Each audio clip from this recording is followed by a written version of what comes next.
Capitalism is somewhat broken.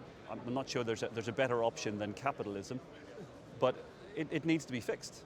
There needs to be a greater sense of fairness and better distribution of wealth. Whereas what we've seen over the last decade is more concentration of wealth.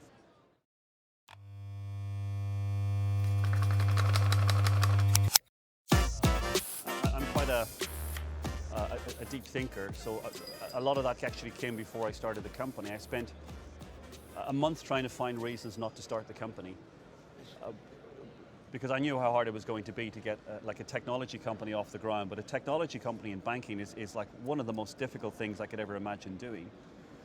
But I kept coming back to the point, well, somebody needs to do this, and if I don't do it, who's going to do it? Because there is an injustice, and that injustice is the mismatch in supply and demand of capital flowing into growth businesses. So right now, I'd estimate more than 80% of capital that flows from banks into the business landscape, it goes to large corporates. Right? It doesn't go to growth companies. And we're a good case in point. I mean, our company is in the sixth year of operating. We've got nearly 100 people in the business. We've raised nearly 20 million of capital. You're on the remedies as well, the RBS funds. Yeah, we didn't manage to get any of those. But we've never managed to get any credit. We've got an overdraft from our bank, which is quite small, but we can't get any credit products. And we're like, well, that's an injustice. I mean, we're trying to do something very hard and add value and have an impact on the world. But because of the shape of who we are, we don't fit within the boxes of the banking industry. And that sort of supply and demand imbalance, that's where I see the injustice.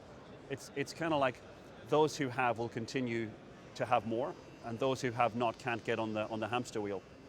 And that's what we're trying to help banks to do. It's like, I also had to make the decision, did we want to go into competition and create something new, or do we want to try and solve the problem from the inside? And it's like, there's just no way to solve it as an alternative lender at scale.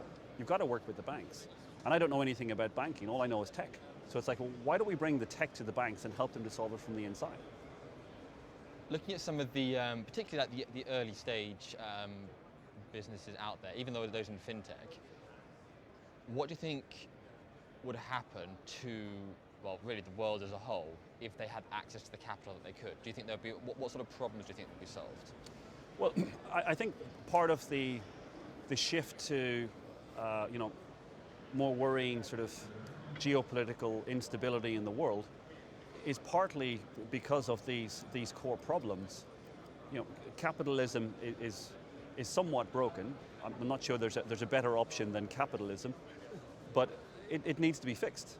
There needs to be a greater sense of fairness and better distribution of wealth. Whereas what we've seen over the last decade is more concentration of wealth. The top 1% of rich people are getting richer, and the gap with everybody else is getting bigger. So the middle classes are getting poorer. And I mean, it almost just got a hell of a lot worse. Indeed, well, didn't it? Yeah, it did. What was she thinking, honestly? Yeah, the UK challenges are a self-inflicted own goal. Yeah. I have to agree.